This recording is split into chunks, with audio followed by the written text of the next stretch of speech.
Netcasts you love. From people you trust. This is TWiT.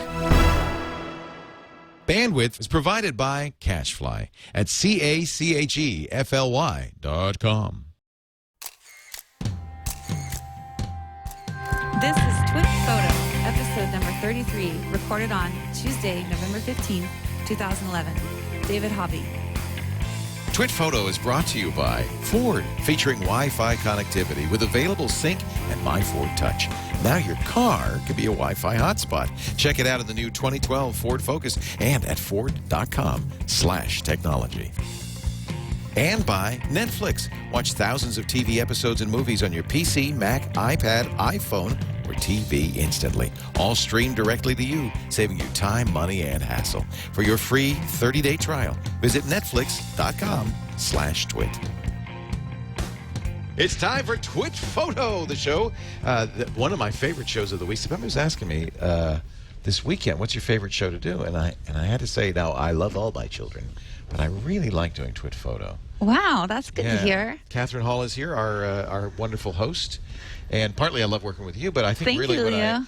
it's certainly a big part of it. But I love photography, and I love meeting great photographers and looking at their work. So for me, this is like vacation. I agree. Yeah, I love it too. I love it too. Catherine Hall is at catherinehall.net. She's a fantastic photographer in her own right. Yes. And she does a tip every week before we get to our guest. Actually, before we get to your tip, we should probably mention this is the last week for the TWiT Photo Guest Quest, right? It is. So you have one more week to get your entries in. Now, what is this? It's a search for an emerging photographer who will be a guest on the show. That's the only prize, by the way. We Yes. don't pay your airfare. We don't pay your car fare. We don't pay your bus fare. You just show up via Skype or in studio if you're so inclined, and we talk to you. Yes. That's the prize. That is the prize. The exposure is the prize, which in my history of being a photographer has been the best prize. It's the most important thing of all. Not only that, you're going to get in front of previous guests, Art Wolf, Zach Arias, Colby Brown, Frank Dorhoff, and Tamara Lackey. So you're gonna get in front of 6 of the best photographers in the world. So that could help you too. Yes, it could. Yeah, those are our judges. All you have to do is go to bit.ly/TWiT Photo Guest Quest, or better yet, go to Catherine Hall's website, catherinehall.net, and you'll see it linked right there. TWiT Photo Guest Quest. All the rules, all the details are there, but you only have till November 22nd at 11:59 p.m., midnight. Pacific Standard. Pacific Daylight. Standard, it should say, but it says daylight. Well, we're confused. We're confused because we are now in standard. You're right. We'll fix that. Right. And then we'll announce the winner on December 6th, and we will then book you. We don't know what day that'll be, whatever's convenient for everybody, on the show, which should be a lot of fun. You could submit your portfolio to a lot of different places like Flickr, Facebook. Yeah, and the whole goal with it is knowing, as a professional photographer myself, knowing how difficult it was in the beginning to get my work out there, to get that initial exposure and break. So giving it to somebody who's well-deserving and hasn't received it yet. Yes. So it's awesome. Exciting stuff. Your portrait of the week this week. Oh, that's beautiful. Was this a wedding shoot? Yeah, it was. It was a really unusual shoot in that the bride let us basically take over, and we did a 3-light setup for it, which is not typical. We had pro photo heads in there and everything. You made a studio in the wine Yes, cellar. we did. Wow. We did. And she was up for it, so we went for it. And I actually have 2 tips to go on this one. The first one is look at what I have. Look at this little thing in her hand. I don't know where you can go on my face. Tony, wake up. Look at this little thing in her hand. There you go. Sorry, I didn't mean to wake you up. This is what? What is that? The Sandisk memory vault. Oh, that's and this thing is amazing. It's guaranteed for 100 years, the data on it. So it's different than any hard drive or flash drive or anything else that I've ever had. Does it have a card reader in it? It's it comes in 2 sizes, 8 and 16 gigabyte. Okay. And it's the way it's encrypted. I don't know the science behind it, to be honest, but it's so neat. It's so pretty. Is guaranteed data for 100 years. So the purpose of it is that you put your images, because we're putting all our images on DVDs and hard drives and things that inevitably will fail. So this is like supposed to be permanent. Yes. This is supposed to last forever. Interesting. It's not a lot of storage, 16 gigs. No, so I mean the goal is not to put everything on here. But that could be the whole wedding. But shoot. this is like, for example, I'm going to start giving these to wedding clients because they're going to want their whole wedding. Perfect. You know, It's only $90 for 16 gigs. So Yeah. For $90, you get here's your vault. yeah, exactly. I love it. Isn't it great? I love that idea. So, and this much better than giving them DVDs that are going to be Right. basically Well, not that's working in 3.5 a couple DVDs, years. so that's got a lot of space. Yeah. So this I'm doing with all my clients. I think it's great for portrait clients, wedding clients, any type of client. It's special. And it has cool. unique chronolock technology for It has long-term unique- reliability. Yeah. I don't know. The only issue is I hope they have USB ports in the year Well, no, that's 2112. That's right? actually the only thing that there's so many things that they do. There's the ChronoSync. I guess it's a epoxy base, so like nothing can get Oh, inside. that's interesting. And then also you can't rewrite. You can only write and rewrite so many times because that's what a lot of times what Right. damages memory is Right. is you Right. keep so writing. They'll turn off writing? Yeah, at so some at a point? certain point you can't write anymore that's when it's interesting. going to start hurting the data. Oh, wow. So yeah, the only thing is the USB, and I that's like just the this. one thing you can't get around. I really like this idea. So it's like you're vaulting your photos. Yeah. So I mean, love and that. I see that, but then I see things like DVDs and whatnot Those going are out not going to last as a long. lot quicker Those than are USB. not going to last as long. So So- did you give your lovely bride? Did you give her No, a copy? of her- luckily, I mean, unfortunately, she was before. This was before her time. Before her time. But Isn't that a great picture, though? Wow. but I picked this photo actually in honor of our guest today Because it's all about light. because it's all about the light. Ah. And I noticed in your work, you obviously the strobist.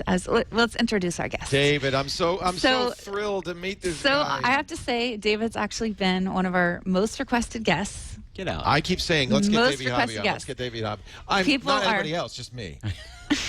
David, it's great to Repetition. have you. Glad to be here. Very happy. No, the chat room's always asking for you. Google Plus, like everyone's always asking for you. So, has one of the most, the most intensive lighting blog out there. He gives it away, which is great. I mean, he really gives people the information they need to do great, interesting lighting inexpensively. Yeah, that's the key.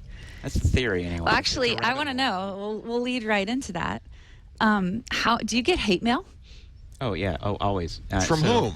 So Who would hate David Hobby? well, it's about the continuum of people that read the site. So if I mention Pro Photo, then I get hate mail from the duct tape and clothes hanger wire folks. Right. And if I mention the duct tape and clothes hanger wire stuff, then I get the mail from people saying, well, if you're going to spend 23 hours making a cardboard ring flash adapter, you could have probably bought one. You should have So, bought yeah. one. Yeah. So I embrace it, whatever. It's But what about? I mean, one of the things that you've done that I find really fascinating is you've made professional-looking imagery accessible to amateurs. I mean, your blog has a ton of people that are just getting in photography, are following it, that are learning, and are able to do lighting that looks like they're professional. They've been doing it for years. And so, how has the older generation of photographers revolted against that? So I would actually back up a little bit, and the lighting is accessible, and obviously we have gear that is like light years ahead of what we were doing just 3-4 years ago at this point. But just because you can create really interesting light does not necessarily mean you can make a great picture, and that's a little bit of a sticking point for a lot of people, because man, if I can just learn these 5 techniques, I'll be a professional photographer. No. Yeah. And I think that is probably the biggest cultural divide between people who are just learning this and people who have been doing this for a long time and incorporated the techniques into their career. I mean, photography is about much more than lighting. I think lighting something well will get you a long way towards your pictures looking really good, but you still have to be... You got to have a good picture. Exactly. Yeah. A perfectly lit lousy picture is just a perfectly lit Exactly. lousy. It's a hammer. It's a tool. Yeah. Yeah. But I have to say that one of the things that I got excited about with Strobist was it showed me how I could do things like 3-point lighting inexpensively and start getting really great effects. We're looking at some shots right now that make a big difference in the quality of the photography. A flat lit photo, a photo without angles, without stuff happening, is really pretty boring. So you do take what could be a boring picture with great lighting and bring it up. Absolutely. And there were a lot of assignments that I shot, and at the Sun, sometimes I would get assignments because there wasn't a lot of there. Right. And sometimes bringing light to it would at least make something that was visually interesting. Oh, that's interesting. So you started as a photojournalist? I did. At the Baltimore Sun? Well, that was the last job I had. I was a photojournalist for 20 years, the first 10 of which at a chain of weekly newspapers, which was wonderfully photo-conscious. It was the place to work. And then I went to the Sun for the last 10 years. Was that your school, or did you study? I studied engineering, oddly enough, and had a job in my field, a couple of classes away from a degree, and I was shooting for the paper $20 an assignment and having so much fun on the weekends that I came in and made this announcement to my parents. That How did that one go over? Oh, it went over wonderfully, as you can imagine. Wait, you're what? Well, that actually makes sense because, he was saying a lot of the assignments that you've gotten with Baltimore Sun, they would hire you. You were the go-to guy to solve problems. Well, my kind of problems. I mean, I was on staff. I was one of maybe 20 photographers on staff at the time, and for illustrative stuff or things that probably were less photojournalistic and more issue pictures or problem-solving pictures. Do you think that your engineering thought process helped that a lot? Yeah, and it steps on my toes in the creativity side because I tend to approach creativity like an engineer, which is sometimes a bad thing. I want to show some of the Baltimore Sun photojournalist stuff you did, because even then, I mean, you're clearly very aware of light and reflections and how. I love that. That's a great shot. But as with any photojournalist, it's the moment, isn't it? Capturing the moment. Right. I love that. That's a great shot. It's interesting to me because I think a photojournalist, I wouldn't think that would breed somebody that would specialize in lighting if they were going to go out from the field after 25 years or 20 years and specialize in one aspect of photography and educate on that. So think about shooting in really dark gyms or such, like high school basketball, for instance. If you don't figure out a way to solve that, you're not going to have anything on your film unless it's just some nuked straight flash shot that's going to look awful. So that's where we were. That was our lab when we were like 21, 22 years old, is how can we figure out how to get usable, good quality light in Laurel High School, which is a pit and the darkest place in the place. Would you bring your strobes and a bunch of lights? I mean, you would. Okay. Was that common? Did most photojournalists shoot with natural light? I think we had a really neat little Galapagos Islands at Patuxent Publishing, which is the first place that I worked. All young people out of college, and we were a little competitive. There's a little bit of a guy thing going on there. That's good, though. Competition does make you better, doesn't it?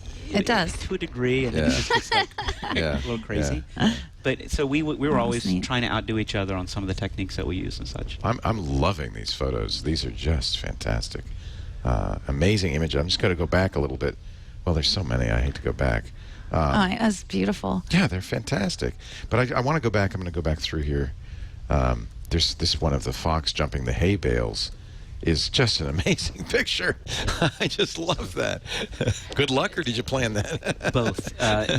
So the story was on farms in suburban areas and how these guys would put their farm into their land into preservation to save on taxes, but then they'd have to farm, but then they couldn't really do it very well, so it got real sticky. And we were out in a semi-rural area, and I saw this fox sitting up on a bale of hay or straw, I guess that is, and I got maybe 100 feet from it, and it took off.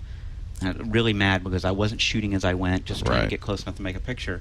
And we circled way around, and I got back, and he was sitting there again.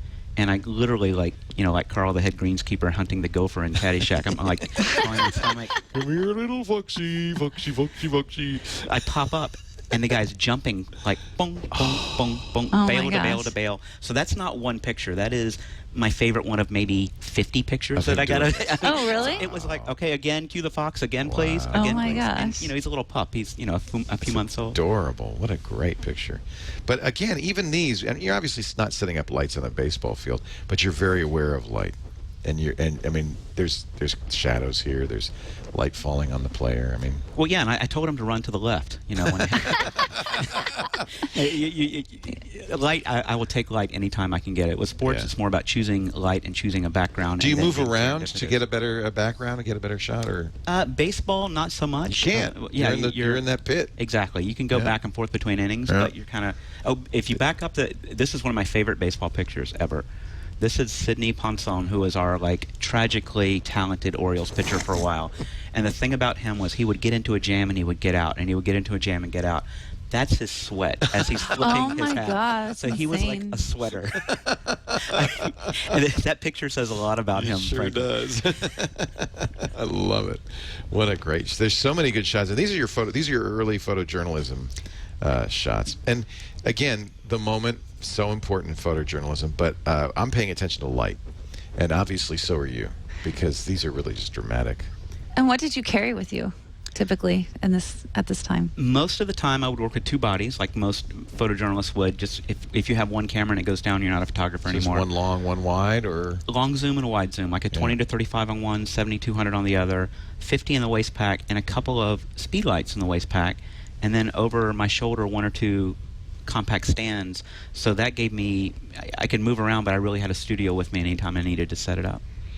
And now, are you using speed lights or studio lights more? It depends completely on the job, but I default to small flashes and move to big stuff if there's a reason that I have to. I'm more comfortable working with small flashes. we got to talk about flashes. We got to talk about we're the strobist. Why am I bringing up this Baltimore Sun stuff? This old hat. Let's talk about strobist. It's so nice to have David Hobby here, the strobist, strobist.com, STROBIST. And for me, it was one of the very first photography sites I really kind of read religiously, because it was such a great place to learn about using light. And I loved the focus on you can do it yourself. You don't have to spend a lot of money. Yes. I really Yeah, loved that. that's great. So we're going to talk more with David in just a bit, but first I got to talk a little bit about our friends at Ford. Oh, we love Ford, and I love the new Ford stuff. I just read an article. Where was that? I can't remember. It said basically Ford is a consumer electronics company, and they are in so many ways. For the first time ever, for instance, they're allowing you to update your car. I mean, until now, you buy a car, it's the same car from, the day you buy it to the day you junk it 20 years later.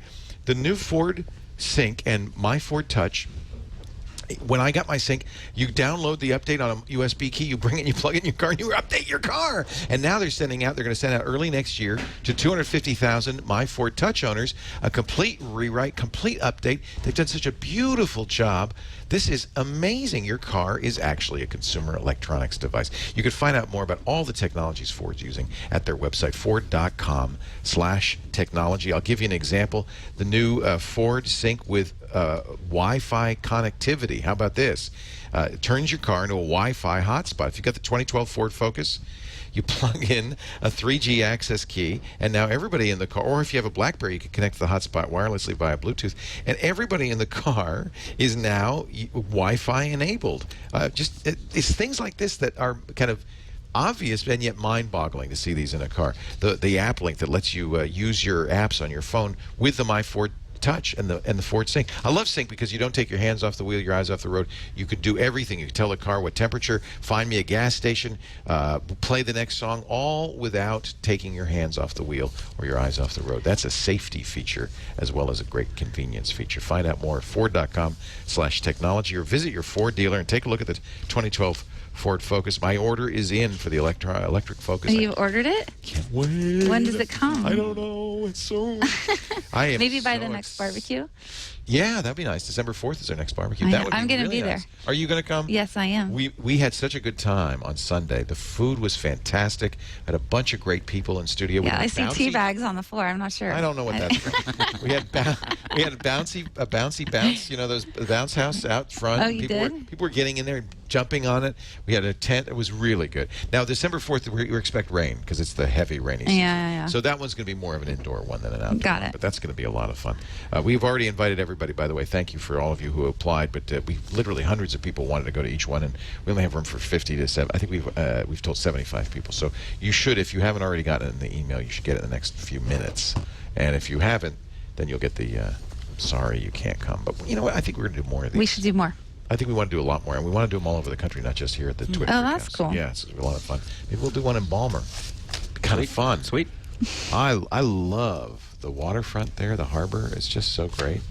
It's just so beautiful, Yeah. and the food, the crabs. Oh my God! See now that The Wire, which is like my favorite all-time TV show, Isn't that a great show? done by former Sun reporter Dave Simon. Oh, there you go. I didn't know that. Oh, that's the authenticity. That's how comes he knows from. all that stuff. Literally. He wanted to do more long-form journalism, and the newspaper was going to doing more with less. And as he was aging into his career, he's like, fine, I'll go out and do my own projects. Boy, and is this he a is what brilliant happened. writer. There you go. He's a brilliant writer.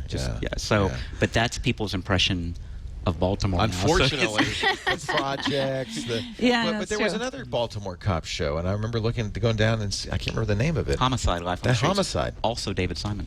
No. Yes. That was another great show. Yes. With the There you Meltzers. go. Richard There's a Meltzer. trend. It was an amazing show. Yeah. Anyway, David Hobby is here. He's the strobist. Why are we talking? We keep talking about things that are not related to what you do. How did you start the strobist? What was this? Yeah, I want to know how. Going off of that, Leo, he's a staffer at the Sun, which is what photojournalists aspire to. A great That's job. the goal as a photojournalist. At that point, that is yeah, the goal you're in that set, you're era. set. In that era. Big city paper. Right. And you're a staffer. You're set for life. You have a kid. You have a wife. Things are good. And what happens? He got into crack cocaine. Exactly. As seen on The Wire. As everybody in Baltimore does sooner or later. No, I'm just joking. Obviously. So, By the way, there he is at work. Is that you in a reflection of that you? is. Yeah. That is. Yeah. That's That's great. The most cluttered graffiti picture I've ever made, maybe. I love it. I love it. So 2006, I started seeing that it was possible to blog and do so for free and not even have to set up your own site using Google's platform, obviously. And so many people had helped me when I was 20 years younger, and in particular, people that I shot with at the very first paper I was stringing at when I was in high school and just getting to college. I thought it might be neat to turn around and point some of that same knowledge back to the next people coming along 20 years later. So it essentially was written as a 41-year-old to myself as a 21-year-old. So that was the compass point. Here's what I've learned. Right. And you weren't trying to make money off of it. No. Although I think this has become a full-time job, hasn't it? It's more than a full-time job, and I always have to carve out everything I can to keep shooting, which is my main compass point. But it's like a be careful what you wish for thing. Right. Yeah. So you had over 1 million hits in the first 8 months. Yeah. How did you expect that success, and how did you handle it? See, I thought my audience would be photojournalism students and young pros, but the amateur folks found it pretty quickly, and I would just shake my head, and like every day it would be bigger. It's like the second month that I had 250,000 views, and That's crazy. It's like having a tiger by the tail. I didn't really know what to do at that point. So strobist is based on strobes. Yes. Those are the flashes that normally sitting on the camera. We all probably have one. If you have a DSLR, you probably have a strobe. But you talk about getting it off the camera. See, that's the difference between having light like a Xerox machine or creating three-dimensional. That's really what it does. Yeah. You never walk into a room where the light's all behind you and think, oh, that looks really neat. It's when it's coming at you or raking from the side and such. Right. So let's hear about it. You didn't learn this as a photojournalist, did you? I mean, you don't. Mostly, yeah. Really? Mostly, yeah. Working for a newspaper forces you to become a problem solver, and as you work your way up your career, you tend to branch into I shoot more news, or I shoot more sports, or I'm more of a feature story kind of person, or I work in the studio more, and you tend to get those assignments based on your skill set and whether or not you're working on a Saturday when it comes to sports. So lighting was always one of my pets. That was your thing. Yeah. Don't you think that being a photographer is being a problem solver? Just period? Oh, certainly, yeah. But I feel like sets of problems. Sum that one up. So you do a lot of instruction, like we've talked about, giving economical solutions, and you do a lot of DIY off ideas. What are some of your favorite? So just being in that vortex of ideas coming at you all the time from readers, one of the more interesting things that I've seen is so flashback 5 years, you could get a ring flash basically, but it was $1,000 proposition. Pro Photo ring flash, you'll still need a pack. Paul Buff had just come out with the Alien Bees ring flash. And I want to know about the it's Vagabond Mini. Flash. I want to ask about that. Those are sweet. But beyond that, if you're using speed lights, there were no ring flash adapters and such until people literally started making them out of cereal boxes. Cutting with them holes cut, with styrofoam in there to reflect the light. I'm an idiot. What's a ring flash? Oh, a ring flash is a flash that is basically a donut-shaped flash. That goes on the lens, right? It goes around the lens. So wouldn't you not want that? Because isn't the whole idea to get the camera, The light off the front? I mean, isn't that just doing exactly what you just said not to do? See, that actually segues into, I think, one of the tips that I have. Okay. So so I Should don't know we if start with a tip? Do we talk about that now, or do we? We can do a tip Okay. now. We'll just naturally do that tip now. We'll Okay, segue to a tip. So we have 3 of them, but we'll make this your first tip. Yeah.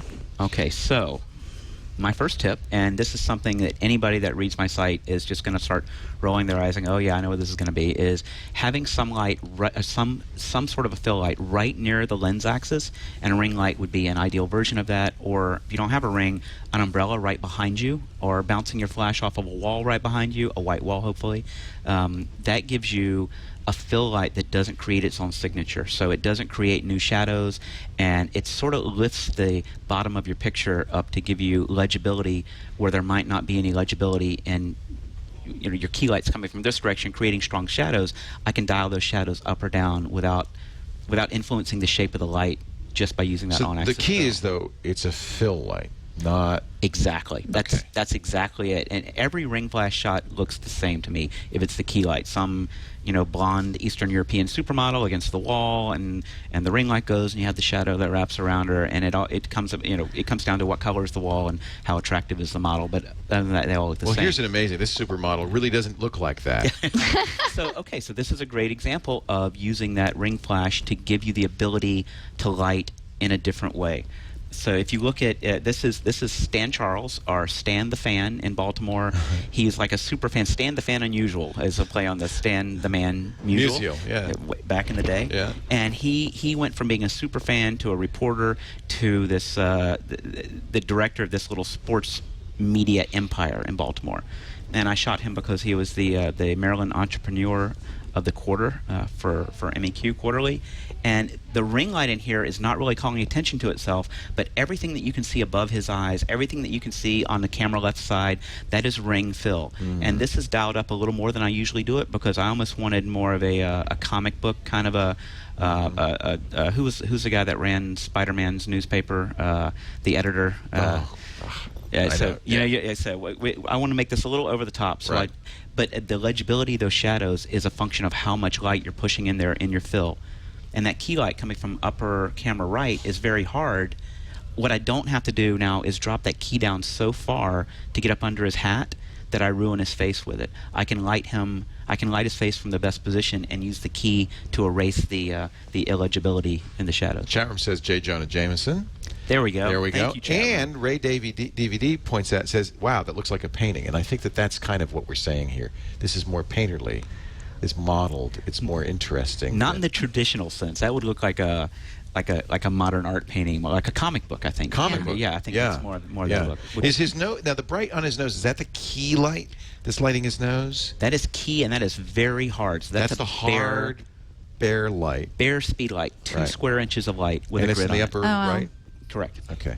And then there's the ring on the lens, and that's a little bit of fill that's doing like his eye.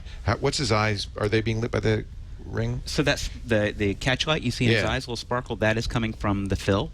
That's the ring light. Because the brim of his hat would stop that key light from being able to get to there and reflect back. Yep. So, What are most people using a ring light for?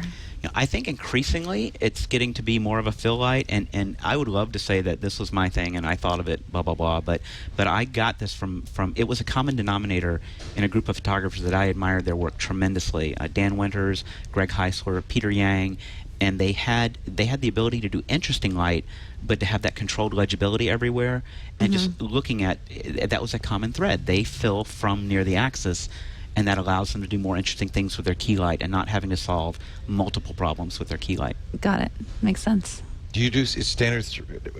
I learned 3-point lighting, right? Key, fill, and a highlight, right? Is that what the third one is? So Rembrandt lighting, or a 3-point lighting is like a TV thing, as much as anything. That's what we use, for instance. And it's classic separation everywhere. So the key is the big light, the fill. But see, here really, the key is a big light, but it's not on axis. It's off in the corner. It's a tiny light, actually. It's a very hard light. Exactly. That's the brightest light. Yeah. And did you want to have that harsh? Why were you going for that harsh? Because of the comic book feel? Yeah, I'm not going for beauty light on this guy. Yeah. He's like in your face, and if you look, he stuck in his hat. He put a press thing. And I it's kind see of that. like, oh, you can't. This guy's an awesome personality. He's a character, isn't he? He's a character. And you caught it. He's a character from newspaper days gone by. Yeah. And you were going for the comic book, really. I mean, Oh, that absolutely. Really does Yeah. Yeah. Plus, the reproduction and the publication is not, shall we say, gold standard. So if you you have to consider that, don't you? absolutely. Yeah, You're gonna that's get- hard. you're gonna That's get really screened hard. in a newspaper. You're going to get screened to hell, right? Yeah. The joke is that we print on Charmin in the newspaper Yeah. industry, and the ink drop just goes down and spreads out slowly into the paper. That's not something that our audience probably has to deal with. But what do you do, dude? So you have to understand the darkest tone that you can hold and separate from black. Number one, that's the most important thing. And you need to know, we literally had a densitometer, a reflected densitometer. We could look at our prints at the first paper I worked at, very anal retentive about reproduction, gorgeous black and white. And that taught me to know where the boundaries were. If I can hold this tone from white and I can hold that tone from black, everywhere in between those two tones is my playground, and anything above and below that's going to go to white or out, black, respectively. Wow. So that photo kind of segues to another tip. So you might as well just run with it. So which but tip is about that? the tip about having foresight about your shot and how planning it out. That was something I was almost reluctant to get into because it's a very broad thing. But the thing that I've learned 5 years hence after newspaper, in the newspaper you show up, they give you your assignment, you go, you shoot it, you come back, and they give you a little Scooby snack and send you home. That's just basically how it Or works. send you back out. In lieu of pay. Right. I have many 5 and 6 assignment days, but now that I've left papers, I have to relearn to be a photographer that is not an assignment desk newspaper photographer.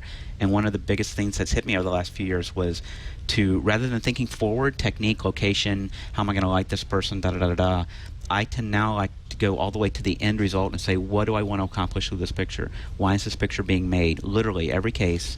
Can you give me an example of what those answers to that question would sound like? Yeah. So, okay, I included an example with this, and it is a... Lady singing in a shower. Exactly. Oh, this is beautiful. Yeah. So this is Jillian, who is who's a soprano that I was assigned to shoot as part of a partnership with the Howard County Arts Council. And one of my main compass points for this whole series is I want to do good headshots that they can use. This is part of a package that we work together. But with every shoot, I want to try to stretch them into something that is something that they might not have thought of, or I might not have thought of. And this is not the kind of thing that's going to be on the cover of the program if she's singing at the Lyric Opera House. But if she's involved in like some kind of a cool urban street opera, whatever, I want to give her some way to say, this is who I am. This is and F you, basically. I sing in the Yeah. shower. Soprano, right? Yeah. A wonderful experience to actually be in front of a soprano singing in a shower. So she's actually singing. You think you sound good in a shower? This is like very few people get a command performance with a professional soprano. Yeah. But in a shower, I mean, like, I'm getting goosebumps remembering that. Still. Totally, yeah. Did you capture 2 shots of her, one that was more standard that she could use for basic, and then do the creative one, or were you just focused on, let's just go for this creative one? I definitely want to give her things that she can use that are more standard. A safe headshot, a little more of a stretch headshot, and then it's a progression. So Yeah. we've already got that stuff in the can. I'm feeling more comfortable with what I've got. She's feeling more comfortable being photographed, and it's just like it's like this interpersonal dance that progresses to the point that it's going to progress or not. Yeah. And so you have the safe stuff, but we want to give it a try. Sure, let's give it a try, and you just go with it. So we know you like the unsafe stuff better, but what do you find clients like? It depends on what they're using and how they're using it. For instance, she will certainly use the safer shots much more often, but there might be a point that comes up where she's like, I want to make a statement with this picture, or there's some little thing that needs a little nitrous She probably oxide to this. personally likes that one better. I don't know. Who knows? It was wonderful to shoot because she's singing, I think, Puccini, and we've got the iPhone playing through the amplifier in the back, and she wasn't particularly comfortable getting her photo taken at first, but once she stepped into the shower and started singing, it's like I wasn't even there, which was Interesting. That was just very cool. Yeah. Very cool. And how did you like this one? That's done with 2 speed lights, actually. One is on a boom sticking into the shower and pointing up because I want to mimic the light that's already in the shower, and so I created essentially a beauty dish on the ceiling by bouncing a flash right up into it. Got it. And the other flash is just to my right, and it's pointed back at the wall, and that's my fill light, sort of a soft ring. The flash is going to bounce off the wall and come back from near me, and the flash is going to pick up the color of the wall. So the fill light is going to have a color that ties her to the room. You ever seen a picture where someone's lit so perfectly it looks like a cutout? So taking your fill light and picking up the color of the room can really help tie a lit person to an environment. And do you use gels a lot to do that as well, to match people to rooms? Or when are you using gels most? For what use purpose? The room, because the room is going to, like, if I'm shooting you in a room with a purple wall, and I've got a key light coming down on you from upper left, and I've got this purple wall here, I can bounce my flash off the wall, and it's going to pick up the perfect color of the room to fill you. So fill light, our fill light in here is gray carpet, and I've got brown here. Like Leo would have, he's got red fill light under the shadow side of his collar. Because of the shirt. You can see it, absolutely. Right. So if you were wearing a white shirt, you might not even need a fill card to pick up that area. But fill is your environment speaking to you in the shadows. And you kept the reflections in. Do you do a lot of post-processing? I'm guessing you don't. Not a lot, and that's mostly, as far as content alteration, I'm trying to learn to, being in newspaper for a long time, if you alter content in Photoshop, that's your job that day. You're the done. day they find out, bye, clean out your desk, see you. But I'm not in that environment anymore, so I try to do it judiciously. And that's how you have time for the strobist. You're not sitting there retouching all the time. I try to get as close as I can in camera. Like, I'm a 90% in camera guy. It's amazing. With a few exceptions, almost everybody who's been on this show says again and again, get it right in camera. In camera. You can always change it later. I mean, but the closer you are to your goal in camera, the better off you are. We did the tips out of order. One last tip, and then we want to take a break, but we have lots more with David Hobby, the strobist. When shooting in an iffy location, it's always easier to apologize and get permission. I love this one. Camera, I live by this one. The shooter's mantra. So where it says iffy location, most of the time for a newspaper photographer, replace that phrase with mall. Because No. a mall, that is probably the hardest place to shoot because it is a quasi-public private space. Yes. You think you have a First Amendment there, you really don't. You're on private property, and so you have a First Amendment that they can selectively enforce, is what you have. So, for instance, if Catherine, if you're the publicity director at a mall, and we're going to do a story on how this mall is just going downhill, and there are no shoppers here anymore, and I show up and say, yeah, we'd like to come out Friday and send a photographer to see how bad things are at the mall. No. That's where you selectively enforce the First Amendment. Yeah. If I walk in with two cameras over my shoulders and bag, shoot, I'm going to last 2 minutes before the rent-a-cop comes up and says, what are you doing here? Who are you? Da-da-da. So my MO when working in iffy environments is to walk in with the least scare possible, maybe a point and shoot, not use it until I've chosen my picture, watched, looked, and go up, snap.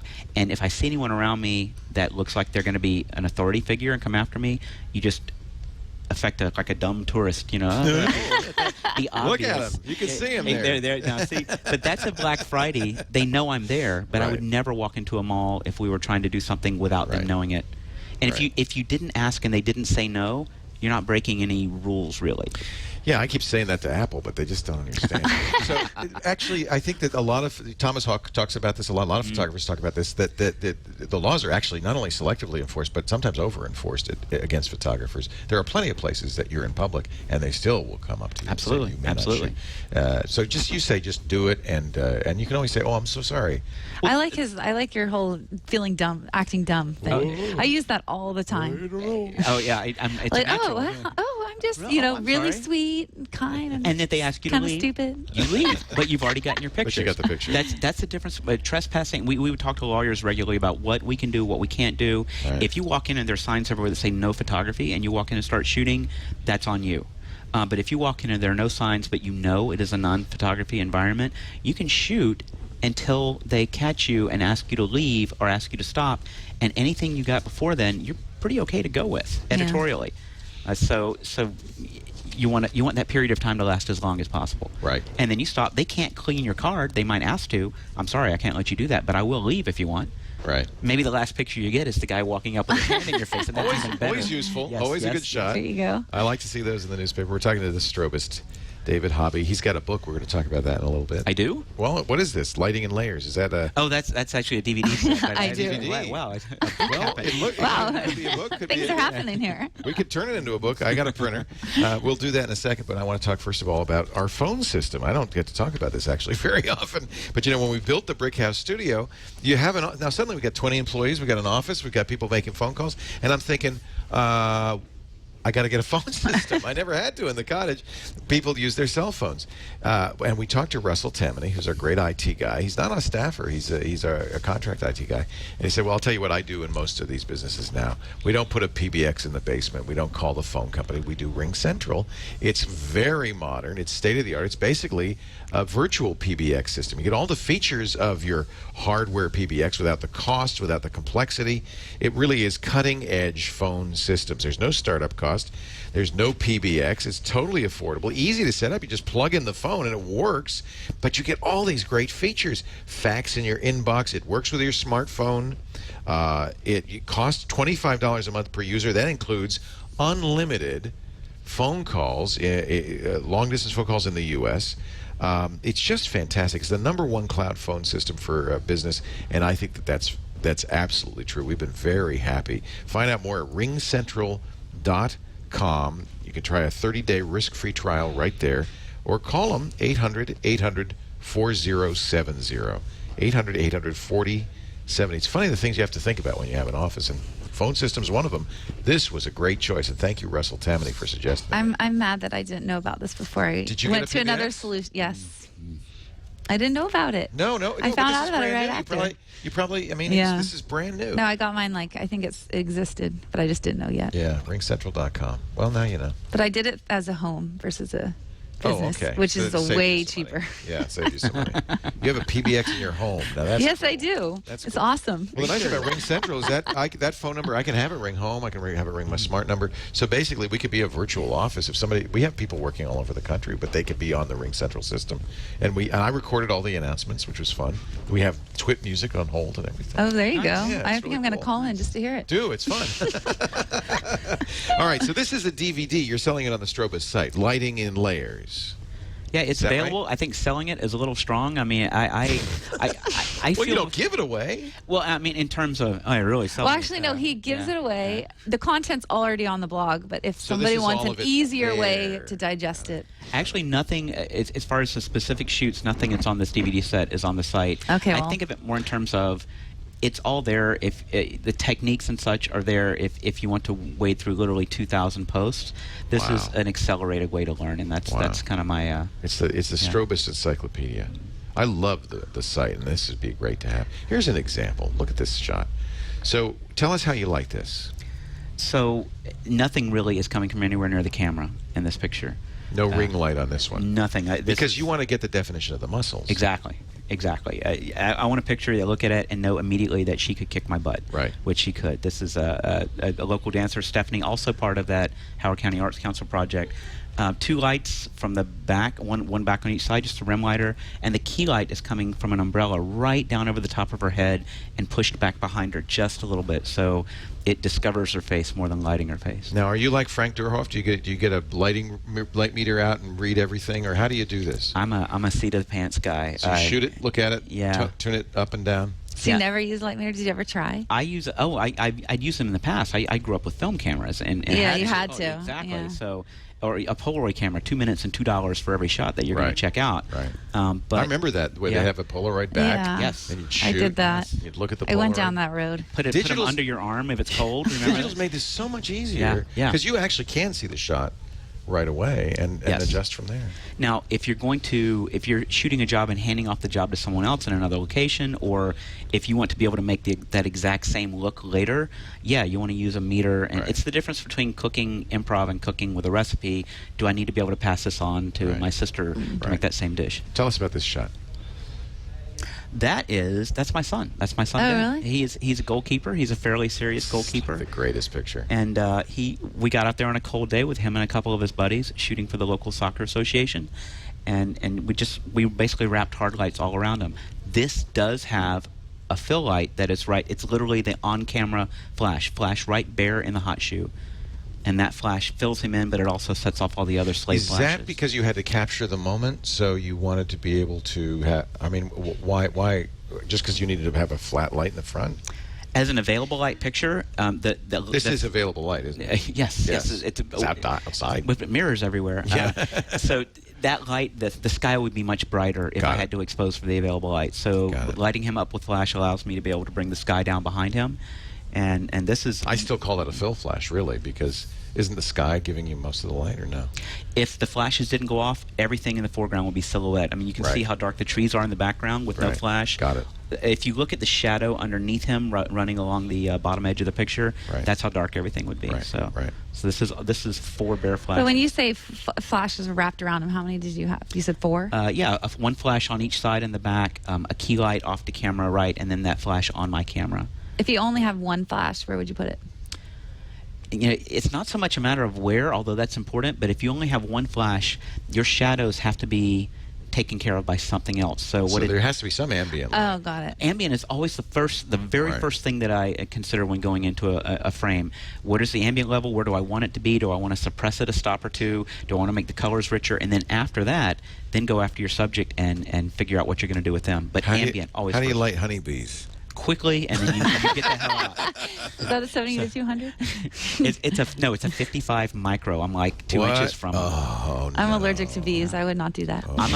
I'm a manual guy. it is a ring light. That's an Orvis ring flash adapter. Yeah. I'm a manual guy on my flash normally, but in a situation like this, I might lean right down, and I did put the flash on TTL. Know it's going to be pretty close because it's a fairly medium gray subject. Shoot 2 or 3 frames, and then pull back. Oh, there's the beekeeper. He doesn't mind. Now he's in protective garb. Are you in protective garb? We're not. No, we're not. Oh wow, Look at that's this. nice. This is great. That's an intelligence difference, I think, between subject and photographer. So you said you were at Flickr yesterday. I was. So you're the last man standing. Now, Why? don't say that. Lots of people still use Flickr. Yes. But you love Flickr. They're the 600-pound gorilla, really, in the still space. are. Now, technically, Facebook is, because Facebook moves more pictures than anyone. But as far as a standalone, photo sharing site, it's Flickr.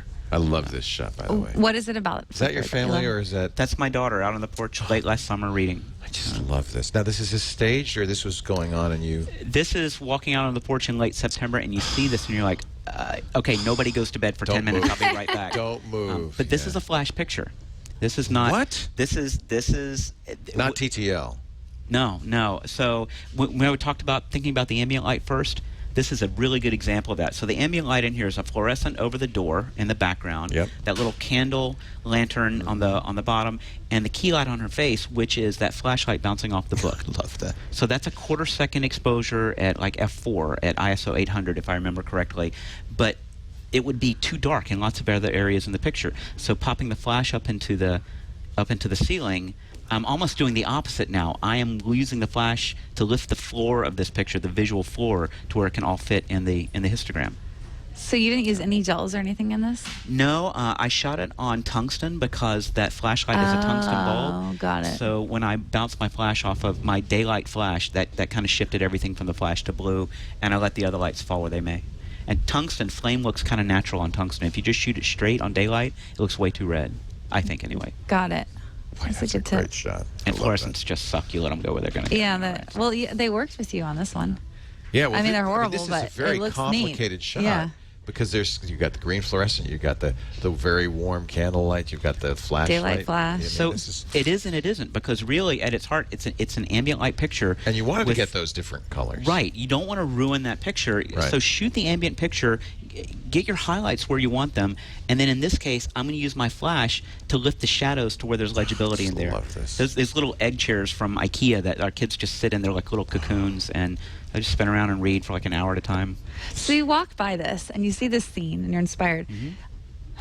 How do you stay inspired like that? You've been doing this for so long. How do you not just be like, ugh, I'm tired, I need to do this picture? So I spent 20 years making pictures for other people, and specifically working every Saturday night because I had the ability to shoot sports. I'm a decent sports photographer, not great, decent. Pretty good. And so they have to, Saturdays and Sundays, they have to staff with people Right. who can be called to go shoot it in, NFL, Orioles, whatever. So my inspiration now is from making up for all the lost time when I would come back and I would have been shooting pictures be all all in week. bed. Yeah. And I don't want to shoot, just snapshots on my days off. So now I don't shoot pro baseball anymore, but I do shoot rec league soccer, and I have. That's neat. My son's a keeper. I'm a defensive coach, and I have more fun shooting those games than any professional college sports I ever shot. Love it. It just ties everything together. This is all on the DVD. He's also a shooter. Now that's you're out of the DVD set at this point. Okay, okay. I don't know where I've ended up. So going back one frame, for instance, that's my son. We're on. You're in the family album right now. Okay. So we're at a dude ranch, and he learned how to shoot last summer, and the guy let him shoot a 38 special one time. Yeah. And he said, "Is it going to kick?" And I'm like, "It's about like stopping a hard shot with two hands." And so he was ready for it. He knew. Oh, leaned so he into knew. it. That's it's the cool. same kind of a force. He knew. That's great. I love it. There's the 22 blinking on cards. Oh, that's these are great. beautiful. Just beautiful. Yeah. Ring light? No, just well, yes, if you think about it, overcast day, but I'm Perfect. leaning over her, so it's all pushing straight down. Softbox. So it is like the ultimate softbox right God's behind my head. softbox. These are great. Anyway, we started talking about Flickr. I had to point out that shot because I just love that shot so much. So you still use Flickr for all your. In fact, there's a big Strobist discussion group. There's a huge Strobist group where people post their own images. About 100,000 You've created people or a so. very big community around yourself using Flickr. And my being tied to Flickr is not a function. I mean, it is. It definitely fits in well with my site. But if all things equal, I would do it as an individual too. And the reason is, number one, it is ridiculously robust. You know, people talk about the You got design 500,000 of the flavor, pictures the way in here. I mean, it's oh yeah, in the group, yeah. Yep. So I'm just making sure nothing is not family friendly popping up. So these are just this is the last in first out pictures that have come from the readers of the site, which is so really you still inspiring. administer this yourself? I have a group of mods that do that. Yeah, I hang out there, but I Thank just God don't for have the mod. Let me tell you, that's the same with our chat room. I don't have the bandwidth to do that, the personal bandwidth. Yeah. Have you looked at SmugMug or 500px and these other sites? Or you? I have. I think they're slick and they're pretty. And the one thing that I really like about Flickr is it embraces the entire continuum of photographers. Right. So I can put my stuff up. My wife can put the snapshots up. I can throw 500 soccer pictures onto our personal account so the other parents can I have use them it for for their that kind of kids. thing. Yeah. Mm-hmm. Yeah. So, but within my group, we've had beginning photographers, we've got professional photographers, and everywhere in between. Flickr is cool with anybody in that continuum, and I think that has a lot of validity. The soccer league is very lucky to have David. Yeah, Hobby I know, really. shooting their shots. I know. We have fun. We have fun. We have a really good group of guys. That's awesome. So you're at my personal stream right now. This is your just my Flickr stream. whatever. Yep. Yeah. Yep. Yep. So you've done, I mean, a lot of what you've done is building these communities. What's next? You know, that's really interesting you ask, because I've got a Lighting 101 and a Lighting 102 section on the site, which is really about the building blocks of understanding light. And everybody's like, when's Lighting 103? Like, no, there is no Lighting 103. It's like you've got sweet, sour, salty, bitter. Those are the four tastes. You don't get a umami if you're Japanese. You don't get a sixth taste. Go cook. Yeah. Everything you've ever tasted is that combination. So I'm really interested in studying the continuum of photographers between amateur and pro all around the world. People who have taken this amazing opportunity of having great camera gear available to them in instant free worldwide syndication. Whether you're doing it pro or amateur, what are you doing with that? I want to find those people and use it to inspire the people who have the skill set, but they might not have the impetus to go out and do something cool with it. Strobist.com. We're going to get to David's gear picks in just a bit and wrap it up, but I want to remind everybody about Netflix.com/twit. 30 days free Netflix streaming. I'm just looking at the Kindle Fire. They have a new interface.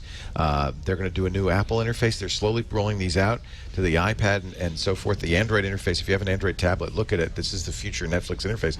Gorgeous. You can stream Netflix movies, great movies, and discover more movies all the time at Netflix.com/twit. $7.99 a month. Your first month is absolutely free, and I want you to check it out. And if you're already a Netflix member, do us a favor. Tell your friends. Netflix.com. If you type in /twit. Under Fire, that's one of... Under Fire. What's I posted about that movie. You've never seen Under Fire? What is it? Oh, it's a Nick Nolte film from back in, and it's about a photojournalist named what's his name? Russell Price. I think so. Is that right? We'll pull it up and fictional we'll photojournalist covering Central America, and it's a great. Oh, I have to watch it. Oh, you're gonna love it. You're gonna love it, Leo. It's great. Oh, that's great. I love it. Something for you to do tonight. Yeah, that's the nice thing about Netflix. There's always something to do tonight. So let's talk gear. What do you say? We have a couple of gear picks from the Strobist. First of all, what do you recommend for a strobe? Well, sadly, they don't make my favorite strobe anymore. What's that? The Nikon SB800, I think, was the best small flash ever made because it did everything you wanted to do, and they knew when to quit. So they've got the SB900 out, and it's much bigger. It's more powerful. It does other cool stuff, but this is the size of a hot dog. I'm addicted to these strobes. I've got a dozen of them. You could probably find them on eBay, I bet. I mean, zinc. Way. Oh, they're pricey. They're more expensive than The new the ones. supposedly So better people have flashes. discovered You did that them. to yourself. Yeah. Your fault, strobist. Your fault. I blame you, strobist. But there's a strobe that literally was designed by the readers of the site with reader input. Oh, that's neat. And it's a much less expensive because it doesn't use TTL, it doesn't use automatic. It's called a LumaPro LP160, and it has a killer slave and full manual control. And the coolest thing is you can sync it 4 different ways. It's the only flash that does that. It's got a hot shoe, it's got a slave, which is an awesome slave, and it's got a PC jack, and it's got a 1/8 inch phono jack, so you can make your own cheap sync cords. And So such. can I get this on the LumaPro site, or where do I? Yeah, lumapro.com they have them, and Okay. they're I think $159. All right, LumaPro, LumaPro.com. We'll find that. And then the other thing that you recommend is Yeah, this is a good one. sheet. This is very expensive. Yes, and not even, you can't use an expensive sheet. It's got to be a cheap. It's gotta be sheet cheap? from Walmart. The Is my 300 favorite. thread count cotton sateen sheet set. No, I want a sheet that's so thin it only has one side. I want the cheapest. You want the 100.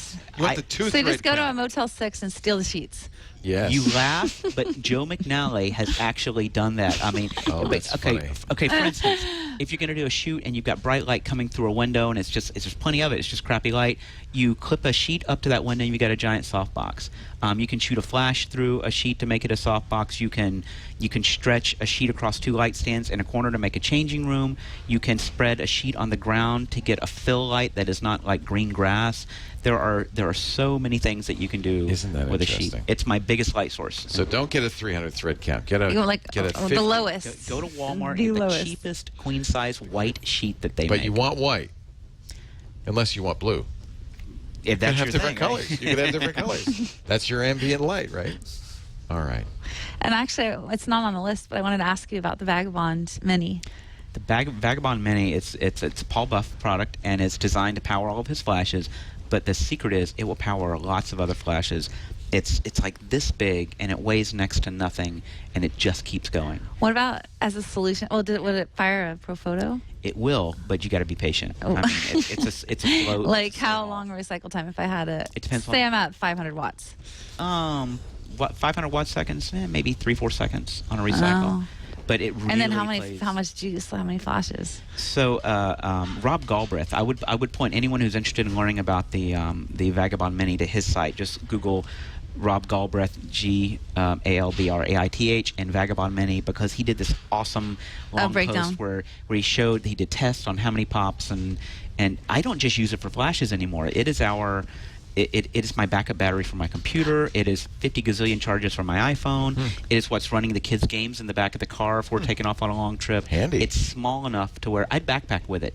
I'd go out on the Appalachian Trail and backpack over a few days and know that I'm going to have my iPhone the entire time. That's awesome. It's not that What's the heavy. name of that again? The Vagabond It's Mini so interesting Lithium. that you say that, because we were actually looking for solutions for flying to keep charge, and I don't want to have to keep buying batteries. That's actually, it's iffy because it's a lithium battery. So they may not let it on. It's certified, but the TSA is judge, jury, and executioner when you're right there in line. So you, I don't know that I would carry that in cabin. I don't know if you trust that. $239. Yeah, Tons of power.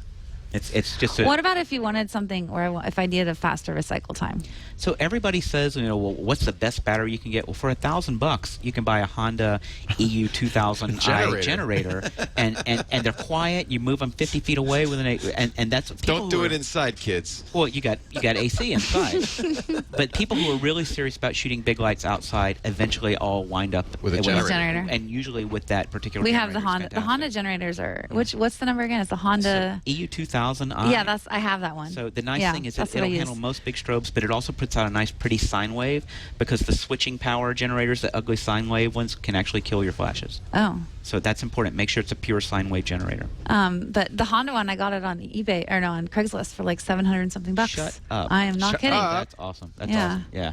So It's- we and take it it's- to Burning Man. And it's cute. But at It's Burning cool. Man, you'll see that this. I know it's totally cute. It's like little and cute, but everybody uses this. Is the best generator for this price, especially. Everybody's using this generator at Burning Man. They're littered everywhere because they're quiet. They're quiet. They I have no can use take a for beating, it, and I want to get one.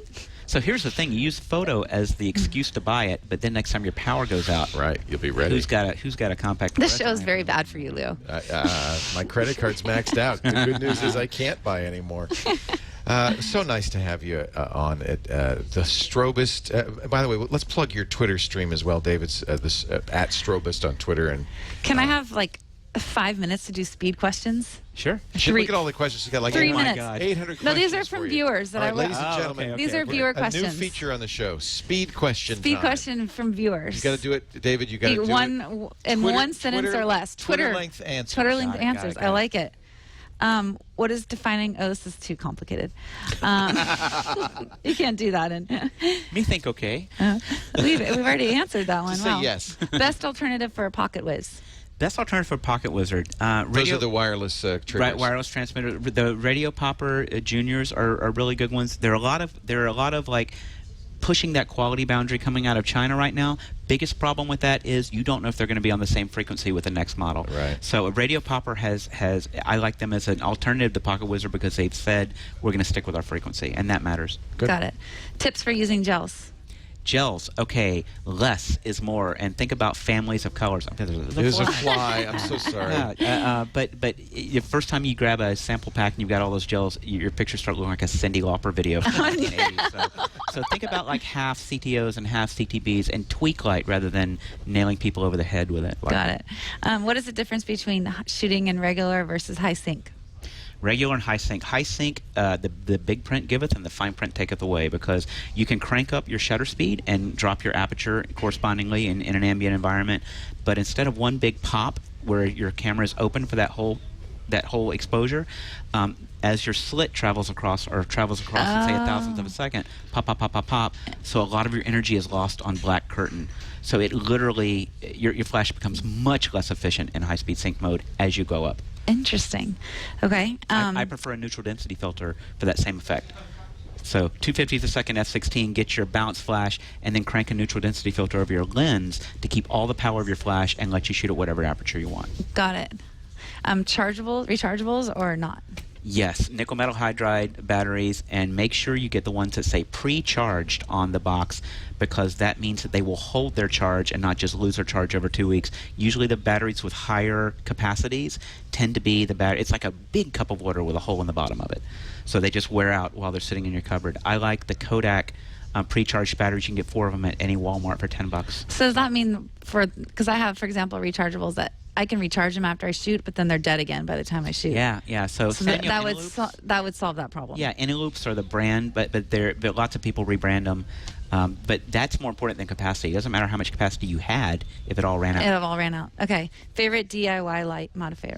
We never got to that. Favorite DIY? Well, the Sheet's kind of like a DIY, but I really have a soft spot in my heart for people who create cardboard ring flash adapters out of cereal boxes, because that was one of the most creative things I saw come upstream. And the Orbis ring flash adapter, which is really popular now, came from looking at those designs and tweaking them on an industrial scale and making reflectors inside. I mean, he was a tweaker that read the site that said, you know what, this can be a real product. Isn't that neat? That's I think that's awesome. That's really neat. Yeah. And then the last question: how can newbies see the light?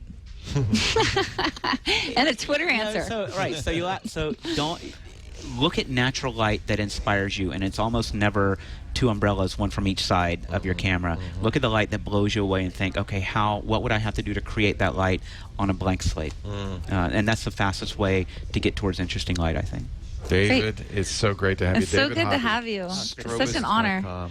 Big fan. Big fan. I feel like I'm sitting between two greats. Oh, please. It's amazing. I'm just like, wow, this is awesome. I grate on her nerves. You're a great photographer. It's perfect. So next week, Penny de Los Santos, who is a food photographer. One of the best. That's legendary. Fun. Yeah, so I'm really excited for that one. I bet you most people who watch this show take a lot of pictures of what they eat. That seems to be very popular. It is very popular. So we'll show you how to do it Tony better. specializes in that. All of his photos are cats or food. It's all of food.